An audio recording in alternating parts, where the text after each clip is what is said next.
Bienvenidos a El Sur, taller literario. Hoy vamos a hablar del narrador en literatura, o mejor dicho, de los narradores, de los tipos de narradores y de algunas de sus ventajas y desventajas.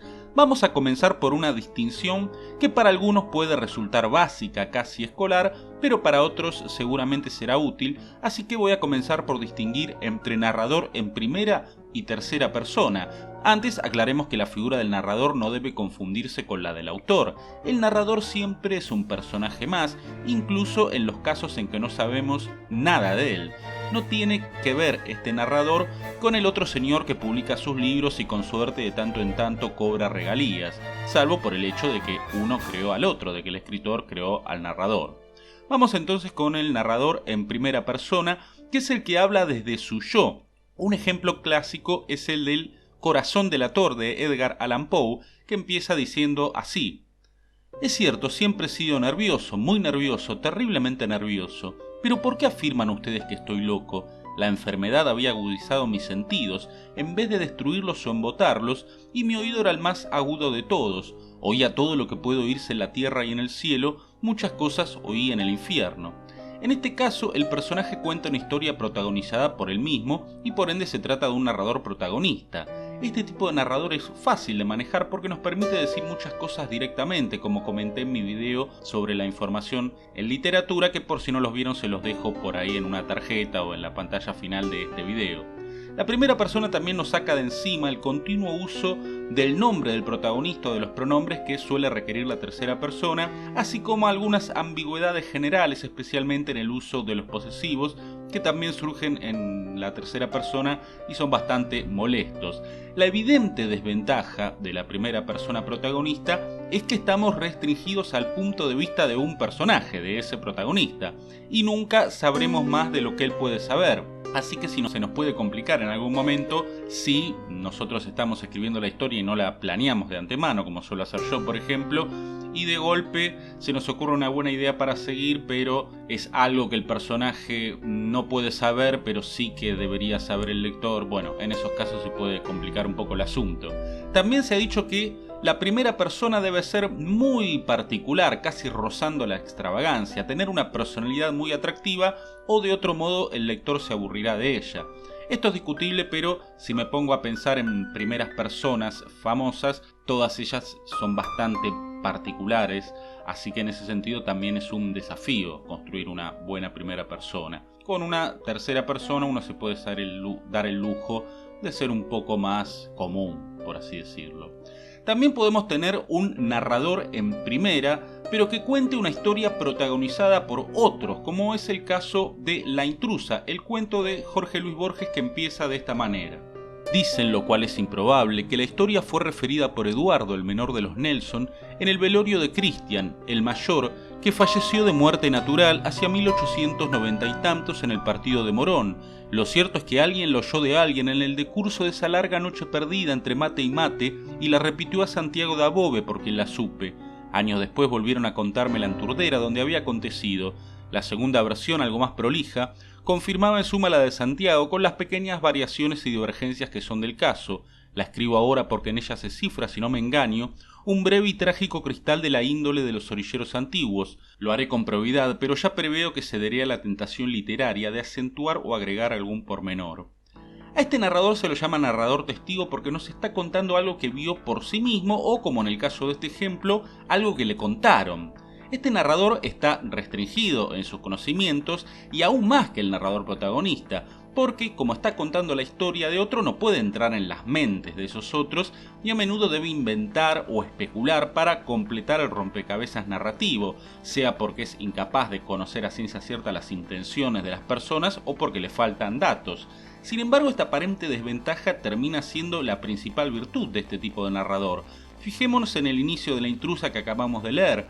Borges empieza con un dicen, un verbo que usado de esa manera es un impersonal, como quien no quiere hacerse cargo de la veracidad del chisme que va a contarnos, porque el narrador testigo no es otra cosa que un chismoso.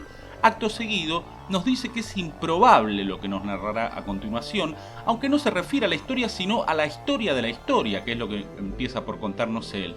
famoso fulano le dijo a Mengano, que se lo repitió a Sultano, nombra localidades reales, esto lo aclaro para los que no son argentinos, y también nombra a Santiago Dabove, un escritor real y hoy olvidado y que fue contemporáneo de Borges. Dice irónicamente este narrador que contará la historia con probidad, es decir, honestamente, sin mentir, aunque confiesa que probablemente caerá en la tentación literaria de agregar o sacar algo, de embellecer la historia.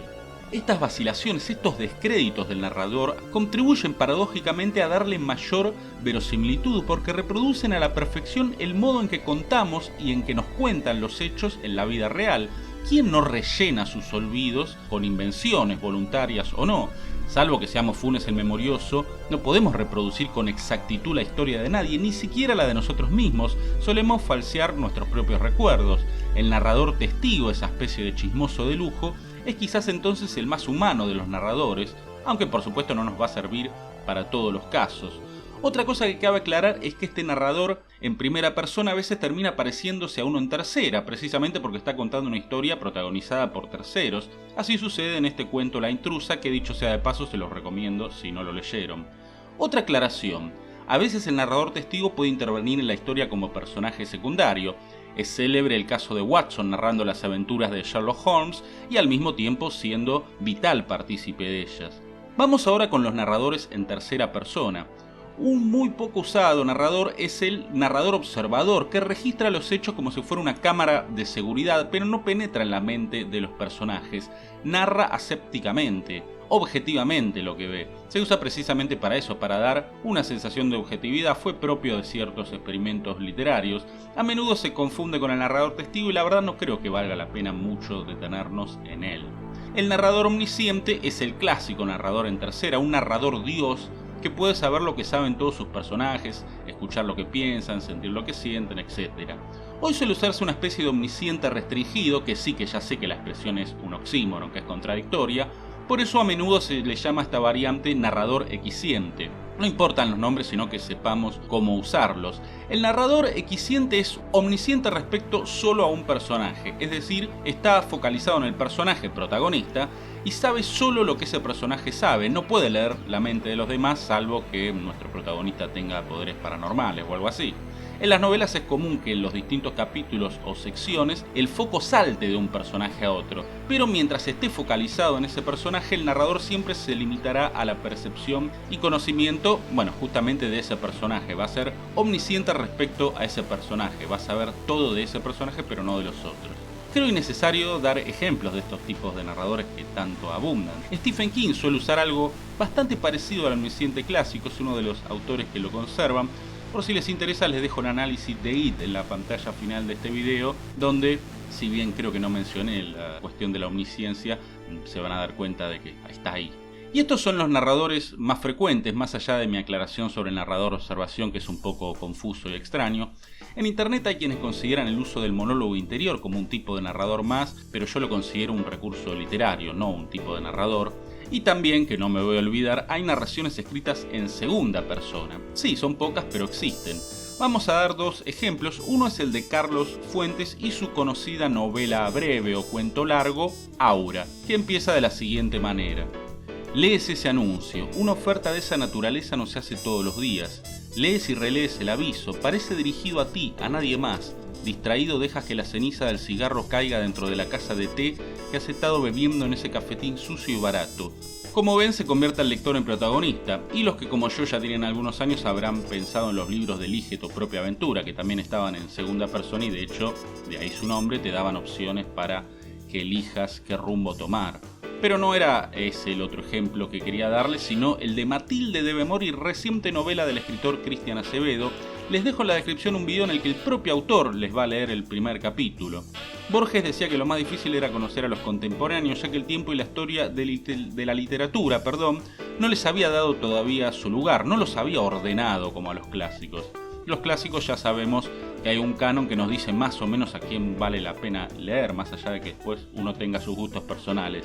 Así que les recomiendo la obra de Cristian, en primer lugar porque es buena, que siempre es lo importante, y también, y no menos importante quizás, porque viene bien leer buena literatura escrita por gente cuyos huesos todavía no se convirtieron en polvo, aunque sea de tanto en tanto. Así que bueno, esto es todo por hoy. Suscríbanse, compartan, así el canal sigue creciendo. Es una temática de nicho esta, pero dentro de todo está creciendo bastante bien el canal, más de lo que yo imaginaba. Este es El Sur, taller literario. Recuerden que la literatura es un sueño dirigido y en este canal aprendemos a dirigir nuestros sueños. Hasta la próxima.